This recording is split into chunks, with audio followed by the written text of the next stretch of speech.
వాక్యములోనికి వెళదాం. యెహెజ్కేలు గ్రంథం 13వ అధ్యాయం. యెహెజ్కేలు గ్రంథం 13వ అధ్యాయం 10వ వచనం. సమాధానమేమీ లేకపోయినను వారు సమాధానమని చెప్పి నా జనులను మోసపుచ్చుచున్నారు. గట్టి చదువునా. నా జనులు మంటి గోడను కట్టగా వారు వచ్చి దాని మీద గచ్చు పూత పూసెదరు. దేవుని నామానికి మహిమ కలుగును గాక. హల్లెలూయా. ఫాదర్స్ డేకి ఆరాధనకు వచ్చిన వాళ్ళు ఎవరైనా ఉంటారు? ఒకసారి మీ చేతులు ఎత్తండి. ఫాదర్స్ డేకి వచ్చిన వాళ్ళు ఆ రోజు ఒక బహుమతి తీసుకున్నావు. అదేదే స్తోత్రం. అది ఇచ్చింది ఎందుకయ్యా అంటే, ఆ పుస్తకం ఎందుకు ఇచ్చానయ్యా అంటే, తెచ్చి దానిని వాడి దానిలో వాక్యం రాసుకుంటారని. ఆడవాళ్ళు అయితే సంచులు వేసుకొస్తారు. మనకేంది బైబిల్ దాటానికి కొన్నిసార్లు మొబైల్లో ఉందలే అని నిర్లక్ష్యం వహిస్తాం. పరీక్షలు రాసేటప్పుడు అప్పుడప్పుడు పెద్ద విజులు ఒకటి వస్తుంది. ఎందుకయ్యా అంటే స్క్వాడ్ వచ్చింది. స్క్వాడ్ వస్తే ఏం చేసింది? చెక్ చేస్తారు. అట్టనే అప్పుడప్పుడు స్క్వాడ్ వచ్చే ప్రమాదం ఉంది. కాబట్టి మానక ఆ పుస్తకాన్ని తెచ్చుకొని వ్రాయటం అలవాటు చేసుకుందాం. దేవుని వాక్యము వ్రాయటం దీవెనకరం. దేవునికి మహిమ కలుగును గాక. హల్లెలూయా, హల్లెలూయా. చదవబడిన వాక్యంలో యెహెజ్కేలు ప్రవక్తతో దేవుడైన యెహోవా ఈ రీతిగా మాట్లాడాడు. సమాధానమేమీ లేకపోయినను వారు సమాధానమని చెప్పి నా జనులను మోసపరుచుచున్నారు. నా జనులు మట్టి గోడను కట్టగా వారు వచ్చి దాని మీద గచ్చు పూత పూసెదరు. దేవుని మనకి మహిమ కలుగును గాక. గత వారంలో ఈ మాటలను ధ్యానిస్తూ ఉన్న సందర్భంలో దేవుడిచ్చిన ఆలోచనను బట్టి ఈ వచనాన్ని జాగ్రత్తగా ధ్యానం చేద్దాం. ఈరోజు ఆయన అన్నాడు, ముందు వీరెవరయ్యా అంటే నా జనులు. ఎవరన్నాడు? దేవుడు అంట ఉన్న మాట. వీళ్ళెవరయ్యా అంటే నా జనమైనటువంటి వారు. ఈ నా జనులు ఏం కట్టుకుంటున్నారయ్యా అంటే మట్టి గోడలను కట్టుకుంటూ ఉన్నారు. ఈ మట్టి గోడలు వీటి మీద గచ్చు పూతను పూస్తూ ఉన్నారు. మట్టి గోడకు గచ్చు పూత పూసినంత మాత్రాన దాని నాణ్యత, దాని మన్నిక సరి అయినదంటామా? దాని నాణ్యత, నువ్వు ఇల్లు కట్టుకుంటున్నావు, మట్టి గోడలు కట్టేసి మధ్యలో 4 కర్రలు పెట్టి బయట సిమెంట్తో ప్లాస్టింగ్ చేసుకున్న ఇళ్ళు ఏమన్నా ఉన్నాయా? మనయ్య చేయలా. ఎందుకయ్యా అంటే ఇది ప్రమాదం. బయటికి ఎలా ఉన్నదయ్యా అంటే చక్కగా ఉన్నది, చూడటానికి అందంగా ఉంది. చూసిన ప్రతివాడు దానికి బయట కనిపించుచున్న ఆకారమును చూసి చాలా అందంగా కట్టావన్నా, చాలా అందంగా ఉందక్క మీ ఇల్లు అని అంటాడు. కానీ ఒకడు వస్తాడు, ఆ ఇంటిని నిర్మాణం చేసేటువంటి నిర్మాణకుడు, ఇంజనీర్ వచ్చి ఇల్లు బయటకు బాగుంది, పునాది ఉందా? ఈ ఇల్లు బయటికి ఎంత అందంగా కనిపించినా లోపల వేయబడిన పునాది కనుక సరి అయినదిగా లేకపోతే ఇది చాలా ప్రమాదకరమైనది. వాక్యములో ప్రతి దానిని కూడా నేను ఎప్పుడు జ్ఞాపకం చేస్తాను. ఓ పక్షినో, ఓ వస్తువునో, ఓ ఇంటినో దేవుడు సంబోధించాడు అంటే దానిని ఆత్మీయంగా ఎలా అన్వయించుకోవాలి అన్నదే అర్థం చేసుకోవాలి. కానీ ఇక మీదట మేము మంటితో కట్టుకోమండి, రాళ్లతోనే కట్టుకుంటాం ఇల్లు అనుకోవద్దు. ఈ ఆత్మీయ జీవితం కట్టబడే విధానం ఎలా ఉండాలో వర్ణిస్తూ అక్కడ అన్నాడు దేవుడు, ఈ మట్టి గోడతో కట్టుకుంటున్న వారిని ఓ దినం శ్రమ ముంచేసిద్ది, ఓ దినం వీరు నాశనం అయిపోతారు, ఓ దినం వీరి జీవితాలను నేను అంతం చేస్తానని సృష్టికర్త అయిన దేవుడే వారికి విరోధంగా నిలువబడ్డాడు. మీరేమనుకున్నారయ్యా అంటే పైకి ఎలా ఉన్నారయ్యా అంటే అందమైన గచ్చుపోత పూశారు, బయటికి మాత్రం చక్కని ఇండ్ల వలె ఉన్నాయి జీవితాల్లో. కానీ ఆ 13వ అధ్యాయం 14వ అధ్యాయం ఇండ్లకి వెళ్ళినాక చదువుకోండి, అక్కడ చక్కగా వివరిస్తూ వస్తాడు. వారు ఏ స్థితిలో ఉన్నారయ్యా అంటే విగ్రహాలను పూజిస్తూ ఉన్నారు, లేదా విగ్రహాలనే తమ దేవుళ్ళుగా ఎంచుకొని తమ హేయ క్రియలను తమలోనే ఉంచుకొని వారు ఏం చేస్తున్నారయ్యా అంటే లోపలేమో హేయ క్రియలు, కానీ అవసరం వచ్చినప్పుడు మాత్రం తండ్రి అయిన దేవా యెహోవా అయ్యా ప్రవక్త అయిన యెహెజ్కేలు మా కొరకు ప్రార్థించమని ప్రవక్త దగ్గరికి వస్తున్నారు. బ్రతుకేమో లోపల ఎలా ఉందయ్యా అంటే మట్టితో ఉంది, బయటికేమో గచ్చుపోతను. వీరు కొందరు పూసుకుంటే వీరికి కొందరు పోస్తా ఉన్నారు. వీరికి ఎవరు పోస్తున్నారయ్యా అంటే కొందరు పోస్తా ఉన్నారు. ఈరోజు మనం గమనిస్తూ ఉన్నాం మన చుట్టుపక్కల, నువ్వేం చేసినా పర్లా, మాసం నాకు ఓ కానుక పంపిస్తే నీ కొరకు నేను ప్రత్యేకంగా ప్రార్థించదను, నీ పాపములన్నీ క్షమించబడు, నీ బ్రతుకు మార్చు కొనకుండా నువ్వు కోట్లు ఇచ్చినా నా దేవుడు నిన్ను అనుమతించడు.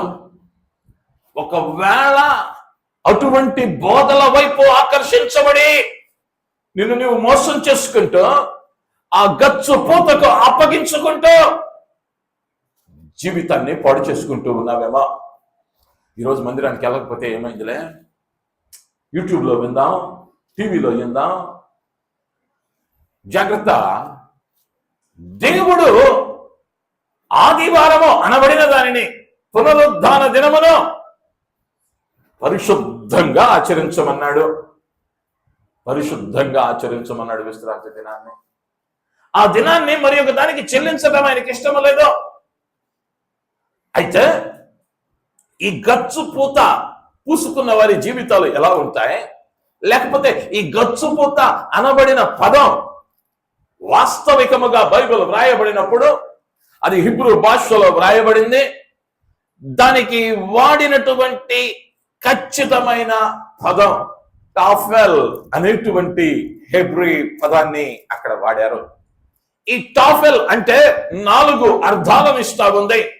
మొదటిది నాసిరకం సున్నం, రెండవది బలము లేని పైపోత, మూడవది పగుళ్లను దాచే పూత, నాలుగవది నిజమైన మరమ్మత్తులు కాకుండా పైకి అందంగా చూపించే పని.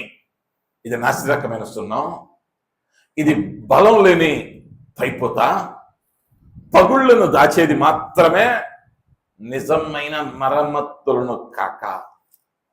ఇదేం చేసేది అంటే పైన అందంగా కనిపించేలా చూస్తుంది, అంతేకాని లోపలున్న దానిని భద్రపరిచేది కాదు. ఈ మట్టి దేహమైనటువంటి ఈ దేహానికి, మట్టితో చేయబడిన ఈ దేహానికి లోపల ఉన్నటువంటి ఆత్మ భద్రంగా ఉండాలి అంటే పైన పూత పూస్తే సరిపోలా, పైన పూత పూస్తే సరిపోలా. దీనిని ఎలా ఉంచుకోవాలి అంటే భద్రంగా ఉంచుకోవాలి, భద్రంగా ఉంచుకోవాలి. మీరు ఈ మందిరం అయిపోయిన తర్వాత ఇంటికి వెళ్తారు, ఇంటికి వెళ్ళిన తర్వాత చెప్పులు ఎడదొలుతారు, మీరు అలా పెడతా ఎక్కడ చెప్పులు స్టాండ్ ఉంటుంది, స్టాండ్లో పెడతాం. లేకపోతే ఆ గుమ్మం ఎదురు అటొక్కాలు ఇటొక్కాలు ఇసిరి అవి ఎటు పడతాయి కూడా తెలియదు కొన్నిసార్లు. ఎందుకయ్యా అంటే పాస్టర్ గారు ఇంటి దగ్గర తినేసాడు, కడుపులో ఎలుకలు పరిగెత్తున్నాయి, వెళ్ళి ఇప్పుడు ఏం చెయ్యాలి, వంట చేయాలన్న ఆవేశంతో ఆ కాలు ఈ కాలు ఊపేసరికి అవి ఎటు పడతాయి, ఆవేశంగా వెళ్ళిపోతావు. అదే ఓ పెళ్ళికి వెళ్ళావు, వెళ్తా వెళ్తా ఆ లోపల దాచినటువంటి 916 ఏంటది 916 కేడిఎం బంగారాన్ని వేసుకొని వెళ్ళావు. ఫంక్షన్ 1 గంట లేట్ అయింది. ఇప్పుడు రాగానే ఇప్పుడు ఏం చేస్తావు, గుమ్మం దగ్గర తీసేస్తా. లోపలికి వెళ్ళంగానే లోపల పడేస్తావా లేకపోతే భద్రంగా దాచిపెట్టుకుంటావా? ఎందుకు? ఇదేంది? విలువైంది. విలువైంది కాబట్టి దీన్ని ఏం చేసావు? భద్రంగా దాచిపెట్టుకున్నావు. మరి దీనికన్నా ఇది ₹1,00,000 పెట్టి కొనుక్కోవచ్చు, ₹1,00,00,000 పెట్టి కొనుక్కోవచ్చు. కానీ ఈ లోపల ఉందే జీవం, ఈ లోపల ఉందే ఆత్మ కోట్లు పెట్టినా దొరకదు. అవునా కాదా? ఒకవేళ దొరికితే జైలు వెళ్తామ్మా, ఈ రోజుకి సజీవంగా ఉండేదే. 6,000 కోట్లు ఉన్నాయి, కానీ ప్రాణాన్ని కాపాడుకోలేకపోయింది. నీకున్న ధనం దాన్ని కాపాడదో. ఇది కాపాడబడాలి అంటే మట్టి గోడలతో కట్టుకుంటే సరిపోదు. దేనితో కట్టుకోవాలయ్యా అంటే రాతి బండతో కట్టబడాలి. దృఢమైనటువంటి పునాది ఉండాలి. ఈనాడు అనేక పర్యాయాలు ఈ గోడ కట్టుకునేటువంటి క్రమంలో ఆ నాసిరకం సున్నమా, లేకపోతే బలం లేని పైపోతో, లేక పగుళ్లను దాచేటువంటి పోత రాసేసుకుని నేను కూడా ప్రార్థనకి వెళ్ళా.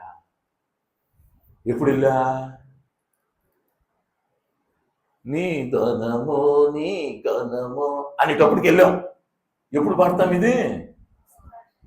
కానుకలు ఇచ్చేటప్పుడు వచ్చి పాస్టర్ గారు ఆశీర్వాదం ఇచ్చేశారు. మరి నాయన పాస్టర్ గారు ఇద్దే ఆశీర్వాదం కాదు, నా దేవుడి వాళ్ళే. దేవునికి మహిమ కలుగును గాక. హల్లెలూయా, హల్లెలూయా. మనం ఎట్ట సరిపెట్టుకుంటున్నామయ్యా అంటే ఈరోజు మందిరానికి వెళ్ళొచ్చాను కాబట్టి నా ఇంటి మీద ఏం కావాలయ్యా అంటే ఆకాశ వాక్యులు తెరవబడి. మళ్ళీ ఆశీర్వాదం ఎలా కావాలి? నాకు తగినంత మట్టుకు కాదా? ఎట్ట కావాలి? పట్టజాలనంతగా ఇల్లు చాలకూడదు వీడికి వచ్చే ఆశీర్వాదాలకి. కానీ ఉదయం లెగవంగానే బైబిల్ తీసిన అనుభవం ఉందా? ఉదయం లెగవగానే మోకరించిన అనుభవం ఉందా? ఇవి లేకుండా ఇవి తెరవబడవు. ఇది బలంగా ఉంటే పునాది అవి తెరవబడతాయి. అనేక పర్యాయాల్లో మనం చేసే భక్తి, మన పునాదులు ఎలా ఉన్నాయో ఆలోచించుకోవాలి. అందుకనే యెహెజ్కేలుతో దేవుడు హెచ్చరించాడు ఆనాటి ఇశ్రాయేలీయుల్ని. వారు అవసరమైనప్పుడు, కష్టమైనప్పుడు దేవుని దగ్గరికి వస్తా ఉన్నారు. అయ్యా మమ్మల్ని క్షమించు, అయ్యా మమ్మల్ని కాపాడు అని వస్తున్నారు. కానీ ఎప్పుడు విశ్రాంతి దినం వచ్చే బ్యాచ్ ఇదంతా. మళ్ళా మండే టు సాటర్డే వీళ్ళు ఎవరయ్యా అంటే విగ్రహాలను పూజిస్తా ఉన్నారు. ఈనాడు క్రైస్తవులమైన మనం విగ్రహాల దగ్గరికి వెళ్ళలేదేమో, కానీ మనమే కొన్ని విగ్రహాలను పెట్టేసుకున్నాం. దేవుడు అన్నాడు, నాకంటే నువ్వు దేనినైతే ప్రేమిస్తూ ఉన్నావో అది ఒక విగ్రహం.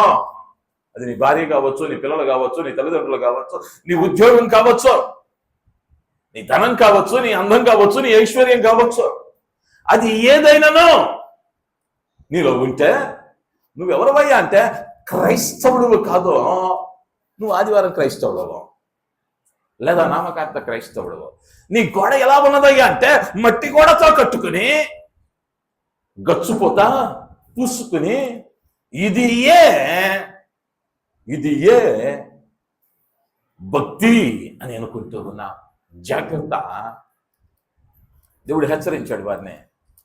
నువ్వు గచ్చుపోత పూసుకున్నంత మాత్రాన నా అవగ్రత నుంచి తప్పించుకోవటం కష్టం.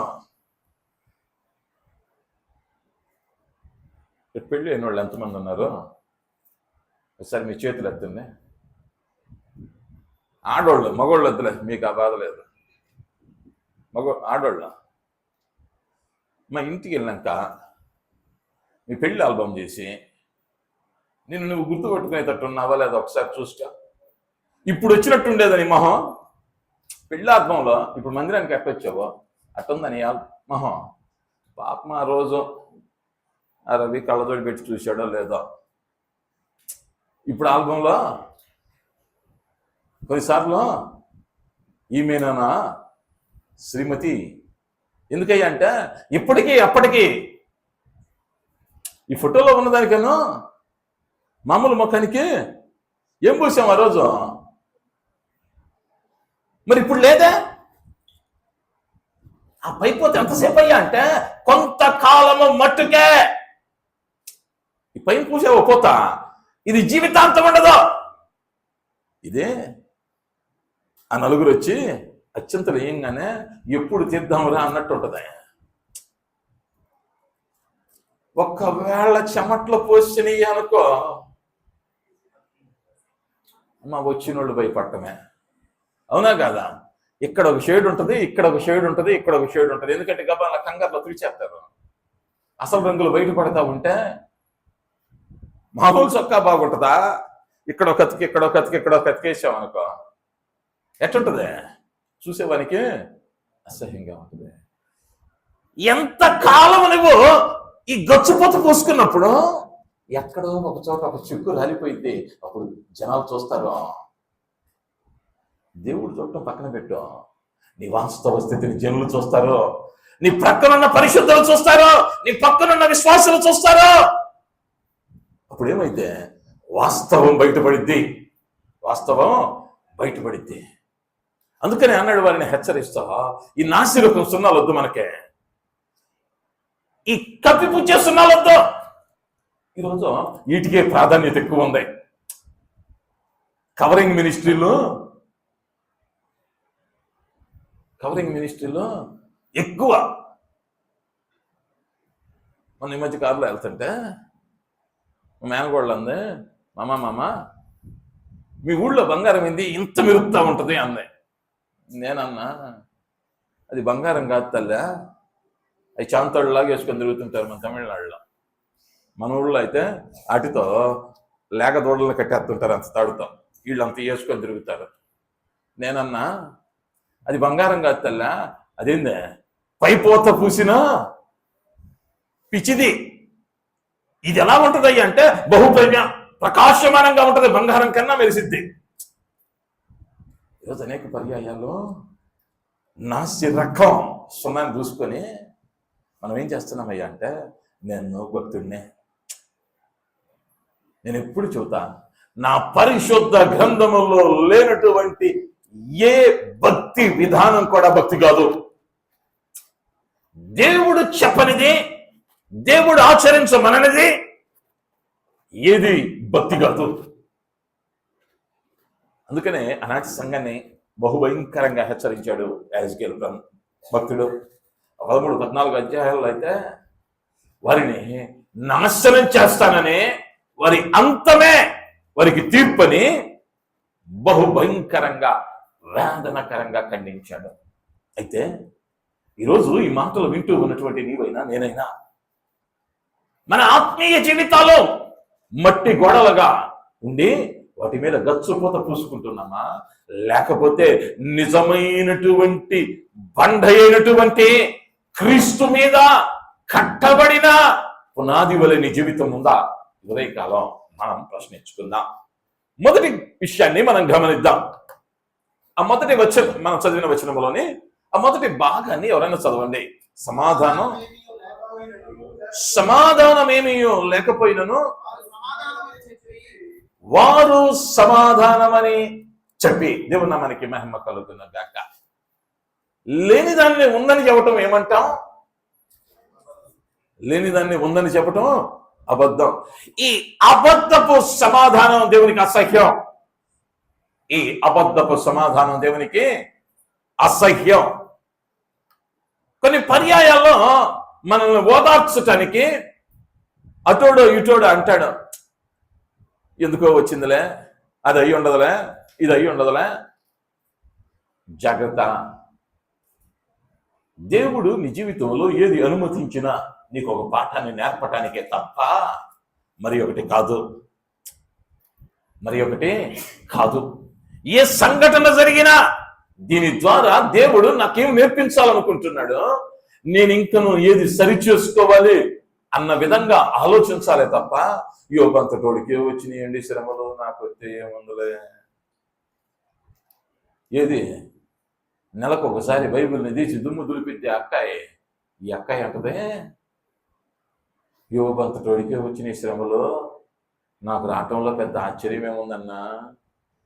యోబమ్మ అనుదినము అరుణోదయమునకు మునుపే లేచి తన 10 మంది బిడ్డల కొరకు దహన బలి అర్పించాడు. ఆయనకు వచ్చింది అది దేవుడిచ్చింది, నీకొచ్చింది దేవుడిచ్చింది కాదు, గుర్తుంచుకో. నువ్వు రోజు బలి అర్పిస్తే నీకు ఇస్తాడు, నేను ప్రేమించాడు కాబట్టి. ఇష్టానుసారంగా తిరిగి తెచ్చుకున్న తిప్పల్నే మట్టి గోడలు కట్టుకొని కూలిపోయింది, దేవుడే కూలి చేశాడంటే కుదరదు. అబద్ధపు సమాధానం ప్రార్థనకి అనౌన్స్ చేసాం. ఒక ప్రార్థనకి ఏమవ్వాలి? ఖచ్చితంగా వెళ్ళాలి. మనమేం ఆలోచిస్తాం తెలుసా? దేవుడికండి నా పరిస్థితి తెలుసండి, నేనండి దేవుడిని అడిగానండి, అయ్యా మా బుడ్డోడు ఇంకా లెగవలేదు కాబట్టి 1 గంట ఆలస్యంగా మందిరానికి వెళతాను. వాక్యం మాత్రం మిస్ అవును.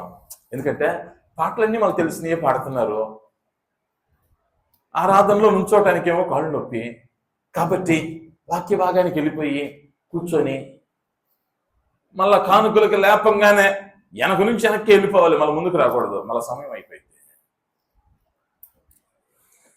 అనేక పర్యాయాలు మనల్ని మనం ఏం చేసుకుంటామయ్యా అంటే సమర్థించుకొని అబద్ధపు సమాధానమే సమాధానం అనుకుని ఆనాడు ఉన్నటువంటి ప్రవక్తలు అదే చేశారు. యెహెజ్కేలు కాలంలో ఇది చెప్పిన వారెవరయ్యా అంటే అబద్ధ బోధకులైనటువంటి ప్రవక్తలు జనులను వారి ప్రక్క తిప్పుకొనటానికి వారు వేదన అనుభవిస్తా ఉన్నా ఇది సమాధానమే అన్నారు. వారు తప్పుడు మార్గంలో వెళ్తా ఉన్నా ఇది సమాధానమే అన్నారు. అందుకనే అపోస్తలుడైన పౌలు అన్నాడు, ఈనాటి సంఘాలు ఏమైపోయినాయి అంటే దురదృష్టములు కలిగిన వారై తమ కనుకూలమైన బోధల వైపు ఆకర్షించబడ్డారు. ఈనాడు హెచ్చరిస్తే సంఘాలు కాళ్ళే. నేను అనేక పర్యాయాలు జ్ఞాపకం చేస్తా. పరిచర్య ప్రారంభించిన కొత్తలో యూట్యూబ్లో నాకు తెలిసిన మా సీనియర్ ఒక అన్న వాక్యం విని, తమ్ముడు బాగా చెబుతున్నావు కానీ కొంచెం తగ్గించు అన్నాడు. ఏందన్నా అంటే అంతగా హెచ్చరిస్తే ఉండరా సంఘంలో, అంతగా హెచ్చరిస్తే ఉండరా. నన్ను పిలిచింది దేవుడు మందిని వెనకేసుకొని తిరగటానికి కాదు, బ్రతుకులు మార్చడానికి. దేవునికి మహిమ కలుగును గాక. హల్లెలూయా, హల్లెలూయా. నువ్వేం కావాలయ్యా అంటే అబద్ధపు సమాధానముతో జీవితాన్ని నాశనము చేసుకునే వానివిగా ఉండకూడదు అన్న విషయాన్ని నేను జ్ఞాపకం చేస్తున్నాను. దేవుడు అన్నాడు, వారు నా ప్రజలను ఏం చేస్తున్నారయ్యా అంటే మోసం చేస్తున్నారు. వాడు నా ప్రజలే. నా ప్రజలు అంటే ఒకప్పుడు భక్తిగానే ఉన్నారు, ఒకప్పుడు మంచిగానే ఉన్నారు, వారు నా వారై ఉన్నారు. కానీ వారికి కలిగిన ఏదో చిన్న ఇబ్బందిలో అపవాది ఏం చేశాడయ్యా అంటే మరి యొక్క అబద్ధ బోధకుడిని వాడుకుని వీళ్ళకి ఏం చేశాడయ్యా అంటే కొత్త రంగు ఒకటేసేసాడు పైపోతా. వీళ్ళు ఏమనుకుంటున్నారయ్యా అంటే ఇదియో సమాధానమే, ఇదియో ఆశీర్వాదమే. ఈనాడు గమనించండి ఎంతటి వేదనకరమైన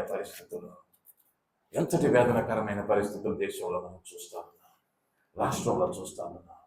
ఏ పేపర్ తిరగేసినా, ఏ వార్తాపత్రిక చూసినా, ఏ టీవీ చూసినా ఓ యోహానో ఓ దావీదో కనిపించట్లేదా?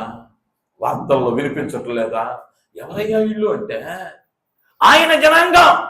కానీ ఏమయ్యారయ్యా అంటే గచ్చుపోతలు పూసుకొని పేర్లు మాత్రం అందంగా పెట్టుకొని ఆదివారం మాత్రం మందిరానికి వెళ్ళి ఏదో ఇష్టం వచ్చినప్పుడు ఎక్కువైనప్పుడు ఆ 10 రూపాయలు పడేసి మేము ఇచ్చాం, మేము వచ్చాం, మేము చేశాం. ఈ అక్కర్లా నా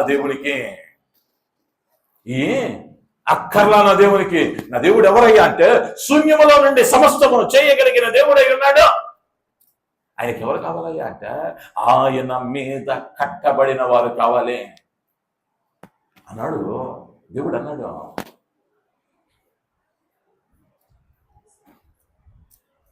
ఏలియా ప్రవక్త ఒక ఇంటికి వెళ్తా ఉన్నాడు. షునేమీరాలో ఆమె గురించి రాస్తూ ఉన్న చరిత్రలో ఒక చక్కని మాట రాయబడింది. ఆమె ఇంటికి వచ్చుచు వెళ్ళుచు ఉన్న దైవజనుడు ఎట్టివాడో. ఎవరు వచ్చేస్తుంది? దైవజనుడు. నేను అనేక పర్యాయాలు చెబుతా, ఇది పట్టుకొని వచ్చాడని, ఇది పట్టుకొని వచ్చాడని, సేవ చేస్తున్నాను అన్నాడని బుట్టలో పడొద్దు, బుట్టలో పడొద్దు. వాస్తవంగా జరిగిన ఒక సంఘటన చెబుతా.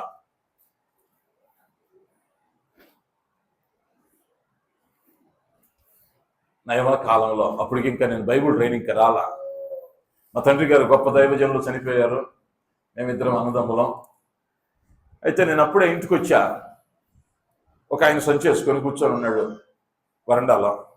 మా అమ్మగారు ఆ సేవకుడు అని వస్తే, మా ఇంట్లో జరిగే ఆచారం ఏంటయ్యా అంటే, అతడు ఎవరు, ఎక్కడి నుంచి వచ్చాడు, ఏంది అన్న వివరాలు తెలియకపోయినా ముందు పరిచర్య చేయటం మా కుటుంబానికి అలవాటు. రాగానే మంచినీళ్ళు ఇచ్చింది, వేడి టీ పెట్టి తీసుకొచ్చింది, తాగుతా ఉన్నాడు. నేను కూడా పాస్టర్ గారు అని చెప్పి వెళ్ళి చేతులు కట్టుకొని, మనం అప్పటికే దౌర్భాగ్యమైన జీవితం జీవిస్తున్నాం, చేతులు కట్టుకొని నుంచొని ఉన్నాం. ఆయన చెబుతున్నాడు, అయ్యా చీరాల్లో మందిరం కట్టబోతున్నాం, ఇదిగో బిల్లు బుక్కు, మీరు పాస్టర్ గారు పిల్లలని మీరు బాగా సహకరిస్తారని వచ్చాం అన్నారు. సరే మమ్మ, అప్పటికే నాన్నగారు చనిపోవటం, కుటుంబ ఆర్థిక పరిస్థితి చాలా దారుణంగా ఉంది. ఆమె దగ్గర దాచిపెట్టినట్లో వచ్చిన అమౌంట్ తీసుకొచ్చి రాస్తా ఉంది. అంతలోకి మా అన్న వచ్చాడు. వాడు బహుకోపి.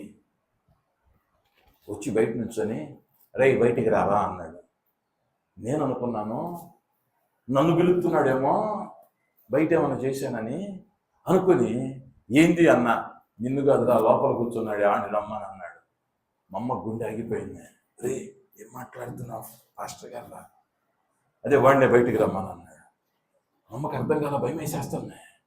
ఏందయ్యా అంటే, భుజం మీద చేసుకొని తీసుకెళ్తున్నాడు. నాకు కూడా భయం వేసింది, మళ్ళీ గబాలు కొడతాడేమో అని నేను కూడా వెనకబడి వెళ్ళా. అంత దూరం వెళ్ళంగానే సంచి లాక్కున్నాడు. సంచి లాక్కుని చూస్తే సంచిలో ఎంతెంత సీసాలు 2 ఉన్నాయి. ఏందయ్యా ఇంత సీసాలు ముందుగానే కొన్ని దాచి పెట్టుకొచ్చాడు. ఏం చెప్పొచ్చాడు, నేను పాస్టర్ని, నేనేం కడుతున్నా, మందిరం కడుతున్నాడు, ఈ సీసాలతో ఏం పనిరా. అయ్యా మీరు నమ్ముతారు నమ్మరా, బహుభయంకరమైన దినాలలో ఉన్నాం. గొర్రె చర్మం కప్పుకొని మందలోనికి వచ్చి మందలు తినేస్తున్నాయి.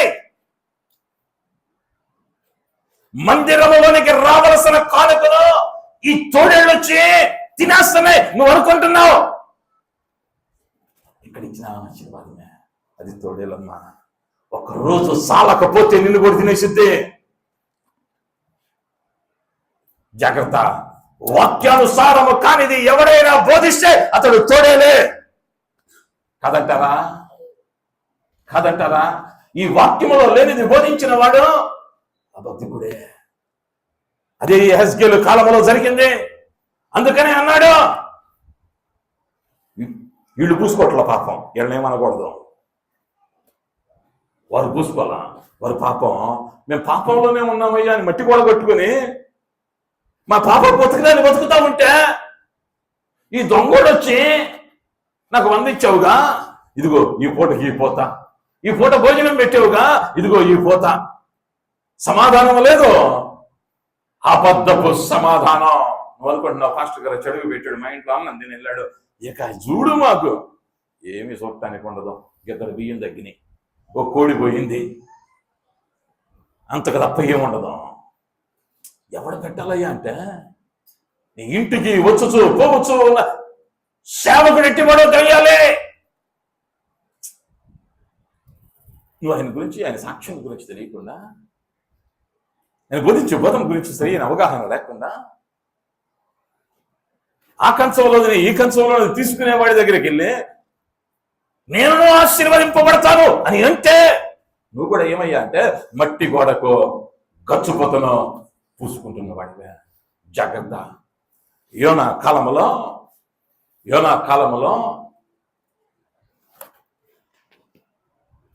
యోనా దేవుడు మాట్లాడాడు. యోనాతో దేవుడు మాట్లాడాడు, నాయనా నినివేకి వెళ్ళాం, నాయనా నినివేకి వెళ్ళాం, నా ప్రజలు నశించిపోతూ ఉన్నారు, యోనా అనుకున్నాడు, అయ్యా నేను వెళ్ళకపోతే మాత్రం నీ పని నువ్వు చెయ్యవా? మనం కూడా నేను చేయకపోతే మాత్రం మధ్యలో ఆగిపోయిద్దా? అవునా కదా? యోనా కూడా అంతే అన్నాడు, నేను వెళ్ళకపోతే నువ్వెవరవయ్యా అంటే ఆకాశ పక్షుల్ని వాడుకున్నావు, గాడిదను వాడుకున్నాడువి, నేను ఎందుకులయ్యా అని వెళ్ళి ఓడ అమరమున పండుకున్నాడు. ఓడ అమరమున పండుకున్నాడు. జాగ్రత్తగా వినండి. గచ్చు క్షమించాలి, మట్టి గోడ వంటి జీవితం అయింది ఇప్పుడు. దేవుని ఆజ్ఞను అతిక్రమించాడు. మట్టి గోడ వంటి జీవితానికి ఓడలో పండుకుంటే ఎవరికి కనిపించకపోతే నేను తప్పించుకుంటాను అనుకుని గచ్చుపోతను పూసుకొని నిద్రపోతున్నాడు. వీని అవిధేయత ఏమైందయ్యా అంటే ఓడలోని అందరికీ తిప్పలు తెచ్చింది. ఓడలోని అందరికీ తిప్పలు తెచ్చింది. ఈరోజు నువ్వు ఆలోచించు, ఒక్క తండ్రి గనక రాజీ పడితే ఆ కుటుంబం అంతా ప్రభావం చూపించింది. ఒక తండ్రి తన భక్తిని సరిగా చేయకపోతే ఆ కుటుంబం అంతా రాబోయే ఉగ్రతలో, రాబోయే తుఫానులో, రాబోయేటువంటి వరదలో కొట్టుకుపోయే ప్రమాదం ఉంది.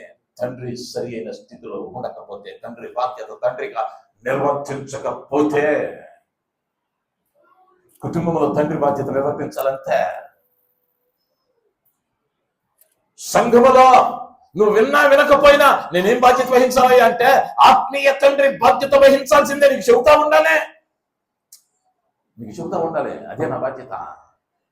ఆ తండ్రి బాధ్యతను మరిస్తే ఆ ప్రభావం కుటుంబం మీద ఉంటుంది. ఒక నాయకుడు రాజీ పడితే సంఘం ప్రభావం చూపించబడింది. సంఘంలో నాయకునిగా ఉన్నవాడవనేమో నాకు ముఖ్యత్వం ఇవ్వలేదని, నన్ను ముందు పెట్టలేదని రాజీ పడిపోయి సేవను అలక్ష్యం చేస్తే నువ్వు బాగానే ఉంటావు. దేవుని స్వరక్తం ఇచ్చి కొన్న సంఘం ప్రభావితమైతే ఆయన సంఘాన్ని పాడు చేస్తే ఆయన చూస్తూ ఊరుకునే దేవుడు కాదు, చూస్తూ ఊరుకునే దేవుడు కాదు. అంతేకాదు, ఒక విశ్వాసి కనుక రాజీ పడితే మా ఆయన భక్తి చేస్తున్నాడులే, మా ఆవిడ చేస్తుందిలే, మా పిల్లలు చేస్తున్నారులే అని రాజీ పడితే తదుపరి తరాలు నిర్వీర్యమైపోతాయి. గచ్చిపోత కదా ఆయనకి కావాల్సిందే. యోనా ఎప్పుడైతే ప్రళయం సంభవించిందో, ప్రళయం మధ్యలో మోకరించాడు, బిగ్గరగా కేక వేస్తూ అయ్యా తప్పైపోయింది అంటే ఆ పశ్చాత్తాపడిన హృదయాన్ని నా దేవుడు అంగీకరించి తిరిగి గొప్ప సేవ చేసిన నాయకునిగా నిలవబెట్టాడు. దేవునికి మహిమ కలుగును గాక. హల్లెలూయా. ఎంతవరకు గచ్చుపోత పూసుకొని ఈ మట్టి బతుకును ఇదే భక్తిని మోసపోతున్నావేమో, ఈ రోజు పశ్చాత్తాపడు.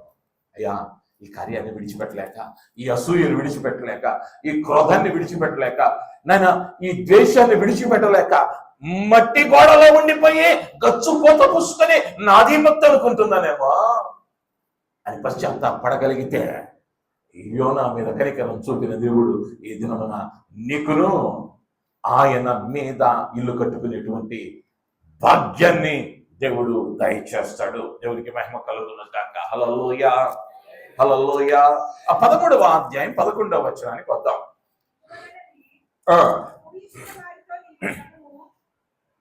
ఇందువలననే పూయుచున్న వారితో నీవు ఇట్లనుము,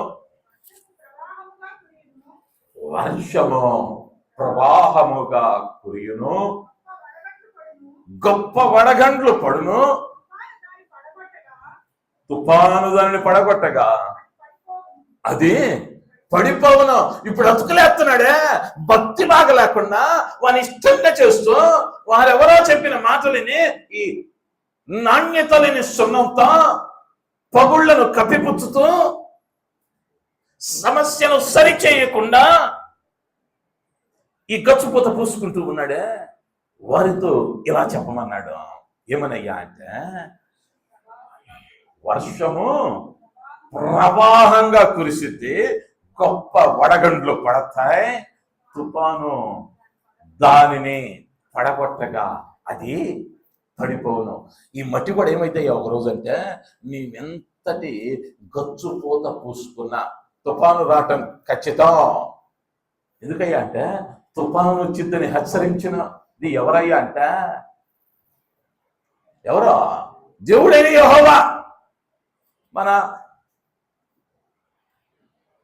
దూరదర్శన్లో అయినట్లు వాతావరణ వార్తలు చదువుతున్నది ఫలానా ఫలానా ఈ దినం భారీ వర్షం పడే సూచనలు ఉన్నాయి అని అంటే మన ఊళ్ళో వాళ్ళు ఏం చేస్తారు తెలుసా? ఆ రోజే వడియాలు పెడతారు. ఎందుకో తెలుసా? వార్తలో చెప్పాడంటే వర్షం అస్సలు రాదు. ఈరోజు సాధారణ ఉష్ణోగ్రత కంటే 2 డిగ్రీలు పెరిగిద్దనంగానే బయట ఆరేసిన బట్టలు కూడా లోపలికి తెస్తారు. ఎందుకో తెలుసా? ఈరోజు కుంభవృష్టి పడింది.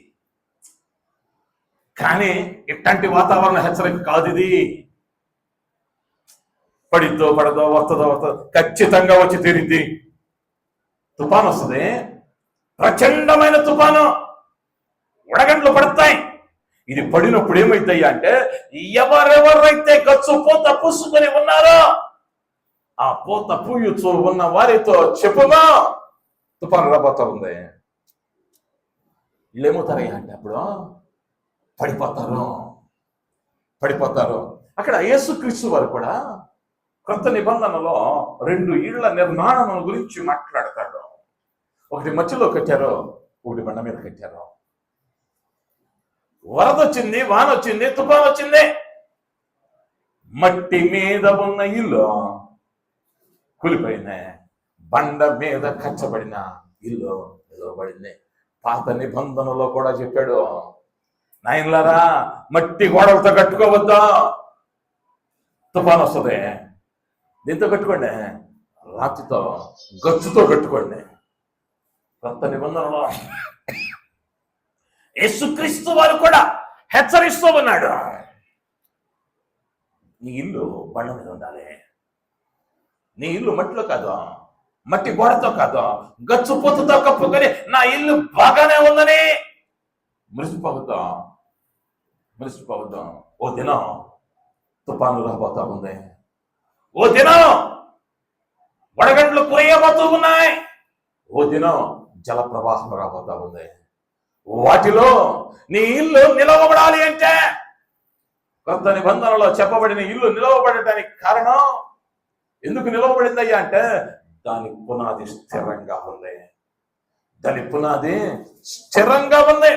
అంత మాత్రమే కాదు, ఈరోజు ఈ తుఫానైనా, ఈ ప్రచండమైన వర్షమైనా, వడగండ్లైనా దేనికి సూచనగా ఉన్నాయి అంటే శ్రమకు సూచనగా ఉన్నాయి, శోధనకు సూచనగా ఉన్నాయి, నీ జీవితంలో రాబోతూ ఉన్నటువంటి కష్టాలకు సదృశ్యంగా ఉన్నాయి. అయితే ఈ తుఫానులో నీ ప్రార్థన నిలవబడిందా? ఈ తుఫానులో నీ ప్రార్థన నిలవబడిందా? అన్ని పోయినా యెహోవా ఇచ్చెను, యెహోవా తీసుకెళ్ళను, యెహోవాకు మహిమ కలుగును గాక అని ప్రార్థించగలవా? బండ మీద కట్టుకున్నటువంటి ఇల్లు యోబు ప్రార్థనతే. మట్టి గోడతో కట్టుకుంటే ఆ ఒక్క తలాంతు తీసుకున్నాడే వాళ్ళ మాట్లాడేవాళ్ళం. అయ్యా నువ్వు మళ్ళీ వచ్చి అడుగుతావని తెలుసు, నీ బుద్ధి నాకు ముందే తెలిసి ఏం చేశా, గుంటతో విదాచిపెట్టా, ఇదిగో తీసుకో. ఎడగట్టుకున్నాడు మచ్చిలో. దేవుడు అడుగుతా ఉన్నాడు, శ్రమ వచ్చినప్పుడు నేను నిన్ను పరిశోధించుచున్న దినమున నువ్వు ప్రార్థనలో నిలవగలవా? నీ పునాది అంత మాత్రమే కాదు, విశ్వాస పరీక్షలో లేదా నీ కుటుంబం శోధనలో నిలవగలిగిన స్థితిలో ఉన్నదా? తుఫాన్ రావటం ఖచ్చితం, వడగండ్లు పడటం ఖచ్చితం, ప్రవాహం రావటం ఖచ్చితం, శోధన రావటం కష్టమే. ఆ శోధనలో నీ కుటుంబం ఈరోజు ఎలా ఉంది? ఓ చిన్న కష్టం వస్తేనే, ఓ చిన్న ఇబ్బంది కలిగితేనే ప్రార్థన మానేస్తున్నామే. మరి ఈ చిన్నదానికే 2 డిగ్రీల ఉష్ణోగ్రత ఎక్కువైనందుకు, 2 సెంటీమీటర్ల వర్షపాతం పడినందుకు ఓ శారీడని వేసుకుంటే తగ్గిపోయే తలనొప్పికి, ఓ డోలో 650 వేసుకుంటే 4 గంటలు రానటువంటి జనానికి ఏం మానేస్తున్నావు? మందిరం మానేస్తున్నావు, ప్రార్థన మానేస్తున్నావు. అదేమంటే అన్నా మీకేం తెలుసు అన్న, తలా తగిలి ఏమైందా మరి ఎట్ట పెట్టుకున్నా ఏమన్నా తలంట తగిలిపోతుంది. ఎప్పుడు? పొద్దున్నే తెచ్చిపెట్టి ఉంటాడు 4 కాళ్ళు 2 కాళ్ళు, ఇది ఉండి ఉండి ఆ వాసనకి ఏమైంది, ఆలస్యం అయ్యేసరికి మందిరం ఎక్కొట్టి అవి పగిలిని ఈ పగిలిని. నిజంగా కొన్నిసార్లు నాకు మందిరం ఎందుకు రాలేదమ్మా, ఎందుకు రాలేదయ్యా అని అడగాలంటే భయం వేసిద్ది. అనవసరంగా చేత ఎందుకు అబద్ధాలు ఆడించడం అని. ఉన్నది ఎవరు మనం చెబుతామా? చెబితే ఊరుకుంటాడా? నోరు తొత్తరు ఎక్కువ అన్నకి. అన్న పెళ్ళికి వెళ్ళాను ఈరోజు రాను అన్నాడు అనుకో, ఏదో ఒకటి అంటాడు. ఇవన్నీ లేకుండా అన్న జ్వరం వచ్చింది, అన్న మెట్లు ఎక్కలేకపోయాను, యాసం వచ్చింది, ఈ చెప్పావు అనుకో, అయ్యో బాబు అని ప్రార్థన చేస్తాడు. ఏం చేస్తున్నాం? చిన్న చిన్న వాటికి నిలవబడలేకపోతున్నామే. రేపు రాబోతూ ఉన్నది బహుభయంకరమైన దినాలు. ఆ ఉగ్రతలో నిలవబడాలంటే ఏం కావాలయ్యా అంటే నీవు బండ మీద కట్టబడిన వానిగా ఉండాలి. నోవాహు 120 సంవత్సరాల్లో దేవుని గురించి బోధించాడు. ఆయన వర్షం చూడలా, కానీ ఓడను కట్టాడు. ఓడను కడుతూ అయ్యలారా మారు మనస్సు పొందండ్రా, వచ్చేస్తుంది జలప్రళయం, మునిగిపోతాం, దేవుణ్ణి నమ్మి మీ పాత జీవితాన్ని విడిచిపెట్టండ్రా అంటే, ఓ మాకు తెలుసులే తాత, నీకేదో వయసు పైబడింది కాబట్టి ఇంతవరకు చూడండి వర్షాన్ని గురించి చెబుతున్నాం అని ఏం చేశారు? నవ్వారు, అపహసించారు. ఈనాడు కూడా సేవకులు ఇంత గట్టిగా చెప్పేసరికి ఏమంటామయ్యా అంటే, అన్న ఏదో మనసులో పెట్టుకున్నాడులే, పొద్దున ఏదైనా జరిగి ఉంటుందిలే. ఏం జరిగితే నీకెందుకు? నువ్వు మార్చుకోవాల్సింది ఏదైనా ఉందేమో పరిశీలించుకోవటం మానేసి మనం ఏం చేస్తున్నాం? మళ్ళీ పెయింట్ డబ్బా పెట్టుకొని వచ్చి ఈ మట్టి గోడకి ఈ మధ్య కొత్త పెయింట్లు అయ్యో వచ్చినాయి. మొన్న సునంద్ అన్నాడు నీళ్లు పోసిన అంట సరిపోతాయి అంట. ఎవడ రాశాడు గోడ మీద, ఏం పెయింట్ అది? గోడ మీద రాసిన నీళ్లు కొడితే తీసేయచ్చు, 5 సంవత్సరాల గ్యారెంటీ. నువ్వెన్ని అతుకులు వేసుకున్నా నా ప్రభువు చూశాడంటే వారింటిలో లేవా జాగ్రత్త. ఆ రోజు నవ్వారు అందరూ, ఆ రోజు నవ్వారు. మాటల్లో ఎవడో వచ్చింది ఒక రోజు, ఇప్పుడు ఏం చేస్తున్నారయ్యా అంటే రొమ్ములు బాదుకుంటూ అయ్యా తప్పైపోయింది తరపుది. కానీ అప్పటికి ఏమైందయ్యా అంటే సమయం ఆలస్యమైపోయింది. ద్వారాలు మూయబడ్డాయి, మృతుల జాబితాలో కలిశారు. దేవుడు మాట్లాడుతా ఉన్న మాటకు విధేయత చూపగలిగి దానిని ఆచరించగలిగితేనే రక్షింపబడతావు. దయచేసి ప్రభు పేరట మనవి చేస్తున్నాను. ఇంకా నీ ఇష్టం వచ్చిన పెయింట్, నీ ఇష్టం వచ్చిన రంగు వేసుకోవద్దాం. దేవుడికి అప్పగించడం నేర్చుకో, హృదయాన్ని పరీక్షించడం నేర్చుకో. దేవుని వాక్యం అదే చెబుతా ఉంది. ఆయనకి నీ బాహ్య రూపం అక్కర్లా, నీ బాహ్య రూపం ఆయనకి అక్కర్లా. ఆదివారం మందిరంలోకి వచ్చి ఎంత అందంగా పాడావు, ఎంత అందంగా ఆరాధించావు, ఎంత అందంగా బైబిల్ చదివావు, ఎంత అందంగా విన్నావు అన్నది కాదు ముఖ్యం. ఆయనకి ఇక్కడ ఎంత పని చేసింది అన్నది ముఖ్యం. ఇక్కడ ఎంత తీసుకున్నావు, దేవుడు ఏదైతే మాట్లాడాడో దానితో ఎంతైతే రిపేర్ జరిగిందో కావాలి. ఆ పరిశీలన లేకుండా నువ్వు రోజుకి 10 ప్రసంగాలు విన్నా, ఇక్కడ చలనం రాకపోతే దాని వలన ప్రయోజనం లేదు. మొదటిగా ఏమన్నాడయ్యా అంటే, మొదటి విషయాన్ని మనం గమనించాం. అసత్యమైన సమాధానం దేవునికి అసహ్యం. నువ్వు అనుకుంటున్నావేమో ఆదివారం వెళ్ళొస్తున్నాంగా, శుక్రవారం వెళ్తున్నాంగా, మొదటి శనివారం, రెండో శనివారం, మూడో శనివారం వరుసగా ప్రార్థనలకు వెళ్తున్నాంగా. ఇప్పుడు వరుసగా ప్రార్థనలు పెట్టడం కూడా పాపం అయిపోతుంది. వరుసగా ప్రార్థనలు పెట్టినా ఏంటి బ్రదర్, ప్రతి వారం అయితే ఎట్టా ప్రతి వారం అయితే అయినా దేవునితో ఒక్క దినం గడుపుట 1000 దినముల కంటే శ్రేష్టమైన సమయం ఉన్నప్పుడే వాడుకోవాలి. దేవునికి మహిమ కలుగును గాక. హల్లెలూయా. రెండవదిగా, ఈ గచ్చిపోత తుఫాను ఆపలేదు. శ్రమ వచ్చిన దినాన నువ్వు కప్పుకున్నావే, నీకు కప్పారే. ఈ గచ్చిపోత శ్రమ దినాన తుఫాను ఆపలేదు.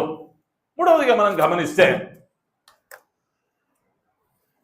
అదే యెహెజ్కేలు గ్రంథం 14వ అధ్యాయం 6వ వచనం.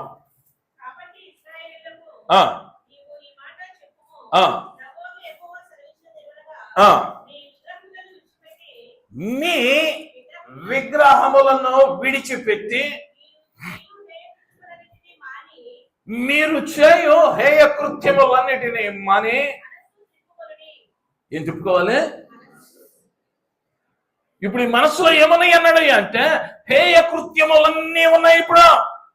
కాబట్టి ఈ మట్టి గోడలు తుఫానులో పడిపోతాయని హెచ్చరించాడు. దేవుడికి కావాల్సిందే, నువ్వు గచ్చు పూసావా, నేలలకు పెయింట్ వేసావా, తెల్ల బట్టలు వేసావా, నల్ల బట్టలు వేసావా కాదు. అని కావాల్సింది ఏంటయ్యా అంటే హృదయం.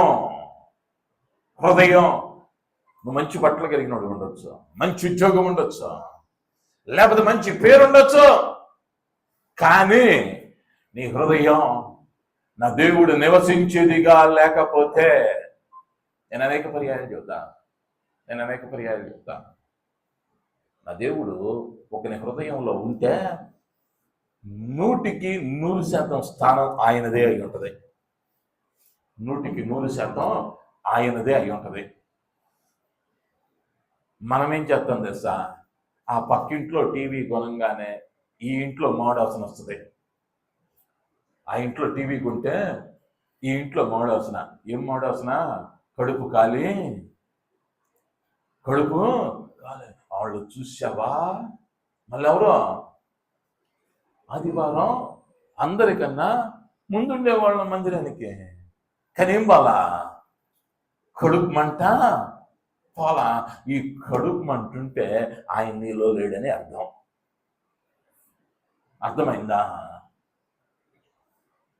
నన్ను ముందు పెట్టారు, నన్ను వెనక పెట్టారు అని అసూయ పడ్డావా? నీలో అసూయ ఉంది కానీ ఎవరు లేరు, నా ప్రభువు లేడని అర్థం. చేయవలసింది చేయకుండా ఆయన నుంచి ఆశిస్తున్నావే. ఈ లోక మణులను, విగ్రహాలను తీసివేయకుండా వాటినే ఉంచుకొని భ్రష్టత్వము వైపు జారిపోతా ఉన్నావేమో. దేవుడు ఆఖరి అవకాశం ఇస్తా ఉన్నాడు. ఇన్నేళ్ళు నిన్ను అనేక సరియాలు హెచ్చరించుంటాడు. ఈ మాట ఎందుకు చెబుతూ ఉన్నాడు, ఎవరికి చెబుతూ ఉన్నాడో నాకైతే తెలియదు. దేవుడు ఆఖరికి అవకాశం ఇస్తా ఉన్నాడు. జాగ్రత్త. ఇకనైనా భయం తెచ్చుకో. నువ్వు బాహ్యంగా భక్తిని ఎలా కనబరుస్తూ ఉన్నావన్నది నా దేవుడికి అక్కర్లా. ఏం కావాలయ్యా అంటే నీ హృదయంలో నువ్వు ఎలా ఉన్నావో కావాలి. నేను కొంతమందిని మీకు జ్ఞాపకం చేస్తారా? దావీదు పాపం చేశాడు.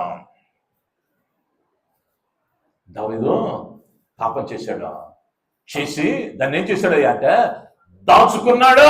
ఒప్పుకోవాలా?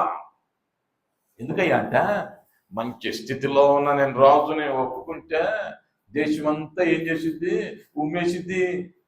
ఎందుకు వచ్చిన వాళ్ళ కప్పుకుందాం అనుకున్నాడు. ఇంతే నాసిరకం సొన్నం తెచ్చుకొని పూసుకొని కూర్చున్నాడు. కానీ దేవుని కనులు దాన్ని మరుగు చేయలేకపోయాయి. వేదనకరమైన పరిస్థితులు వచ్చినాయి, మార్పు రాలా. దేవుడు చూశాడు. ఓ రోజు నాతాను ప్రవక్తను పంపాడు. నాతాను ప్రవక్త వచ్చినాక కూడా బుద్ధి మారలా. వచ్చి నాతాను ప్రవక్త, ఒకనికి 100 గొర్రెలు ఉన్నాయి, వాడు ఐశ్వర్యవంతుడు.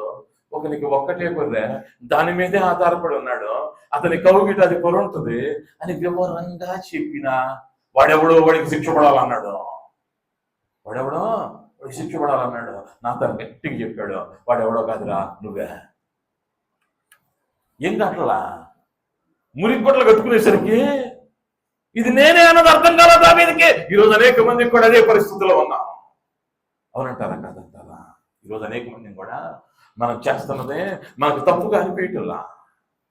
దావీదు కూడా అంత పెద్ద పాపం చేసి గొర్రెని తీసుకుంటే అట్టు ఒప్పుకుంటాం, వాడిని శిక్షించాల్సిందే. గొర్రెని కదరా నువ్వు మనిషినే తీసుకున్నావు, ఆ శిక్ష నీ మీదకి రాబోతా ఉంది అన్నాడు దేవుడు. ఇప్పుడు ఏం చేశారో తెలుసా దావీదు? బహు దుఃఖాక్రాంతుడై దేవుని యొద్దకు వెళ్ళి పాదాల మీద పడి, అయ్యా పాపినైనా నన్ను క్షమించు అని పశ్చాత్తాపడ్డాడు. నేను ఇందాక కూడా చెప్పా, ఇదే ఆఖరి అవకాశం ఇప్పుడు నీకు కూడా దేవుడు ఇస్తున్నాడయ్యా అంటే, ఇంతవరకు ఒప్పుకొననే పాపం నీలో ఉంటే ఈరోజు పశ్చాత్తాపడు. దావీదును శిక్షించాలి వాస్తవంగా దేవుడు. ఎప్పుడైతే పశ్చాత్తాపడ్డాడో దేవుడు ఏం చేసుకున్నాడయ్యా అంటే, ఒప్పుకున్న పాపాన్ని క్షమిస్తా ఉన్నాడు. తిరిగి తన రాజ్య సింహాసనాన్ని ఏలటువంటి భాగ్యం ఇచ్చాడు. దేవునికి మహిమ కలుగును గాక. హల్లెలూయా. నేను అనుకుంటా, ఒకవేళ నాతాన్ గారు మీరు అట్టనొద్దు, ఏదో తిరిగి చేశాను వదిలేసి ఒకసారికి అని అన్నట్టుంటే పిట్ట రాలిపోయి ఉండేవాడు దావీదు. రాలిపోయినట్లు. ఎందుకంటే ఇశ్రాయేలు జనాంగ మరణాల గురించి చెబుతూ వారు అరణ్యములో రాలిపోయిరి అన్న మాటను వాడాడు పరిశుద్ధాత్ముడు. రాలిపోయేవాడు. కానీ ఎప్పుడైతే పశ్చాత్తాపడ్డాడో, ఓ గొప్ప రాజుగా యెరూషలేము దేవాలయమునకు కావలసిన ఉపకరణములను సమకూర్చిన వానిగా చరిత్రలో మిగిలాడు. నువ్వు కూడా భ్రష్టుల జాబితాలో చేరక ఈరోజైనా ఆ గచ్చు పోతను తొలగించుకునే నీ హృదయాన్ని ప్రభువుకి ఇచ్చి, అయ్యా ఎంతకాలం ఇది కూడా మంచిది అని చేశా, ఇది కూడా కరెక్టే అని చేశా, ఆ లబ్ధి పొందుతూ ఉన్నవాడు చెప్పలా, తెనులకే మాటలకు మైమరచిపోయా, నన్ను క్షమించయ్యానే నీ జీవితాన్ని ఆయనకు అప్పగించి దావీదు వలె కన్నీరు కార్చగలిగితే, ఈ అవకాశాన్ని సద్వినియోగం చేసుకోగలిగితే నీ హృదయంలో నా ప్రభువు నివసించి రాబోయే తుఫాను నుండి నేను భద్రపరచు దేవుడై ఉంటూ ఉన్నాడు. హల్లెలూయా, హల్లెలూయా. మరి యొక్క గొప్ప భక్తుడిని మనం గమనిస్తాం, పేతురు. ఈ పేతురుని దేవుడు ముందే చెప్పాడు, పేతురు రేపు కోయక మునుపు నువ్వేమంటావయ్యా అంటే, ముమ్మారు నేను ఎరుగునని బొంకుతావంటే, ఈయనేమన్నాడయ్యా అంటే మహమ్మద్ అన్నట్టు, నేను సావనైనా చెప్తాను కానీ నేను ఎరగనని మాత్రం చెప్పను, ఈ పని మాత్రం నేను చేయను. ఎవరన్నారు? పేతురు అన్నాడు. మళ్ళా కొంచెం భయం వేసేసరికి, కొంచెం పరిస్థితులు అనుకూలంగా లేకపోయేసరికి ఇప్పుడేమైంది, వేరే డ్యాన్స్ చేస్తున్నాడు. చిన్న పిల్ల అడిగితే 12 ఏళ్ల పాప వచ్చి నువ్వు ఆయనతో ఉన్నావు కదా అంటే, చచ్చ ఆయన ఎవరో నాకు తెలియదు, ఆయనకి నాకు సంబంధం లేదు, ఎవరికే? 12 ఏళ్ల పాపకు భయపడ్డాడు, సైనికుడికి భయపడ్డాడు, ఆడ కూర్చున్న ఊరోళ్ళకు భయపడ్డాడు. కొన్ని పర్యాయాల్లో ఆయన నీతో ఉన్నప్పుడు ఎట్టుందయ్యా అంటే, ప్రాణం పోయినా దీనిలో ఏం చేయను, మార్పు చెందన. పరిస్థితులు అనుకూలంగా లేకపోయేసరికి పేతురు అవతారం అయితే చలిమంట దగ్గర ఓ పాట, చిన్నబిడ్డ రాగానే మరి ఒక రాగం, అనుకూలమైన రాగాలన్నీ పాడాడు. కానీ తెల్లారి కోడి కూసేసరికి మనస్సాక్షి గద్దించింది. వచ్చాడు కోడి, ఆయన చరిత్రలో రాశారు, ఆయన కోడి కూసిన ప్రతి పర్యాయం కన్నీరు కార్చాడంట. దేవునికి మహిమ కలుగును గాక. హల్లెలూయా. కాబట్టి దేవుడు ఏం చేశాడయ్యా అంటే, పడిపోయిన పేతురును మళ్ళా లేవనెత్తే ఆ వీధులలో సువార్త ప్రకటిస్తా ఉంటే ఒక్క ప్రసంగానికి 5,000 మంది, ఒక్క ప్రసంగానికి 3,000 మంది బాప్తిస్మాలు తీసుకునేటువంటి ఓ గొప్ప మహనీయమైనటువంటి సేవ చేసే ధన్యత ఇచ్చాడు. ఎప్పుడో పశ్చాత్తాపడిన తరువాత పాపం చేశాడు, తప్పు చేశాడు. నువ్వు కూడా ఈరోజు తెలియక చేసావేమో. నా దేవుడు ఎవరయ్యా అంటే, నువ్వు పశ్చాత్తాపడితే నీ మీదకి రాబోతూ ఉన్న కీడును ఆయన మార్చగలిగిన సమర్థుడు. ఈనాడు అనేక పర్యాయాలు మనం ఏమైపోతూ ఉన్నామయ్యా అంటే, ఆదివారం మాత్రమే క్రైస్తవులం, పరిశీలించుకోవాలి. ఈరోజు మన ఇల్లు ఎలా ఉంది? మన కుటుంబంలో బలిపీఠం ఉందా? కుటుంబంలో బలిపీఠం అంటే, బలిపీఠం దగ్గర ఏం చేయాలయ్యా అంటే పాపాలను క్షమించుకోవాలి. బలిపీఠం ఉంటే ఏమైతాయి అంటే అక్కడ క్షమాపణ ఉంటుంది. నీ ఇంట్లో బలిపీఠం ఉందా? మన బిడ్డలు ప్రార్థన చేస్తా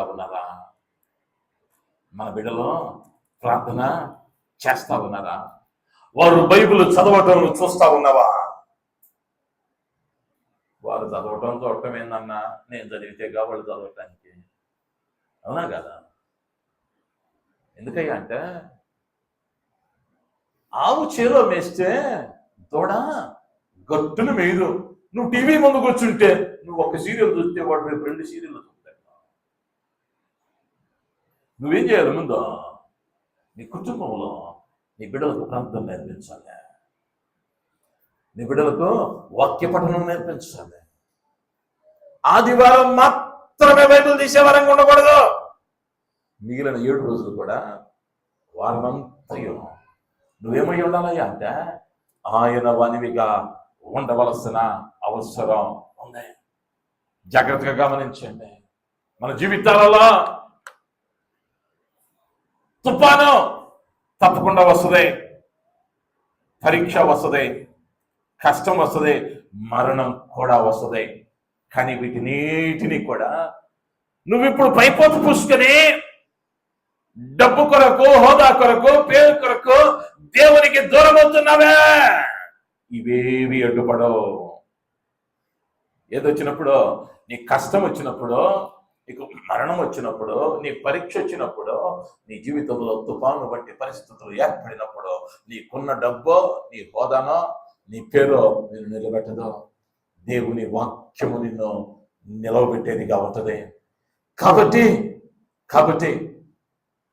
నువ్వు సమయాన్ని పోనివ్వక ఒకవేళ ఇంకా నువ్వు మట్టి గోడ వంటి జీవితమేమో, అప్పుడప్పుడు కావలసిన సున్నం కొట్టుకొని అది నాసిరకం ఉందో, బలం లేదో, ఆ సందులను కప్పిపుచ్చేదో, లేదా ఈ పరిస్థితిని దాటెళ్ళేదో కావలసిన గొడిగేసుకుని తిరిగేస్తున్నావేమో. పెద్దోళ్ళు అన్నారు, ఏ వానకో గొడుగు పట్టెత్తున్నావేమా, జాగ్రత్త. ఒకటే ఒక గొడుగు ఉండాలి నీ జీవితంలో, అదే నా దేవుని వాక్యమై ఉండాలి. దేవునికి మహిమ కలుగును గాక. హల్లెలూయా, హల్లెలూయా. ఆ వాక్యములో కనుక నువ్వు కట్టబడతా ఉంటే నీది మట్టి కూడా గట్టి కూడా తెలిసింది. ఒకవేళ ఈ దినమున కనుక ప్రభు నీతో మాట్లాడి ఉంటే ప్రభుని అడుగు, అయ్యా ఈ మట్టి గోడ వంటి నా జీవితాన్ని అయ్యా నీకు అప్పగిస్తూ ఉన్నా. బయటకు మాత్రమే ఆధ్యాత్మిక జీవితం కలిగిన వారిగా కనిపించకుండా లోపల కూడా పరిశుద్ధంగా జీవించాలని నువ్వు ఆశపడితేనే నీ పునాది వాక్యము చేత నిర్మింపబడి నీవు పశ్చాత్తాపముతో ఆయన దగ్గరకు రాగలిగితే నీ గచ్చుపోతను నా దేవుడు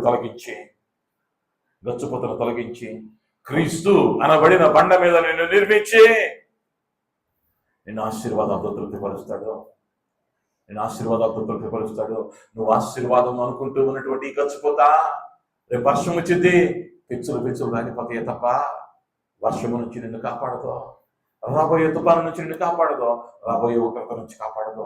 కాబట్టి ఇదను నీ ఆత్మీయ స్థితి ఎలా ఉన్నదో, మట్టి గోడగా ఉన్నావో, క్రీస్తులో నాటబడి లోతులకు పారినటువంటి వేరువలే ఉన్నావో, కదల్చబడిన చెట్టు వలె ఉన్నావో ఒక్కసారి పరిశీలించుకుంటూ నాతో కలిసి కండ్లు మూసుకొని ప్రభువుని అడుగుదాం. యేసయ్యా, అయా యాజ్గేలు ద్వారా అయా నాటి ఇశ్రాయేలుని హెచ్చరించిన దేవా, అయా అల్పుడైన నాయన నీ దాసుని ద్వారా అయా బిడ్డలతో మాట్లాడిన మాటను బట్టి నీకు వందనాలు. అయా ఆనాటి ఇశ్రాయేలీల వలె నీ బిడ్డలు అలక్ష్యం చేయక అయా మాటలు ఆడిన మాటకు లోబడి అయా పైన పూసుకుంటూ ఉన్నటువంటి ఆ గచ్చు పూతకు బదులుగా నీ వాక్యము చేత కడుగుకొని అయా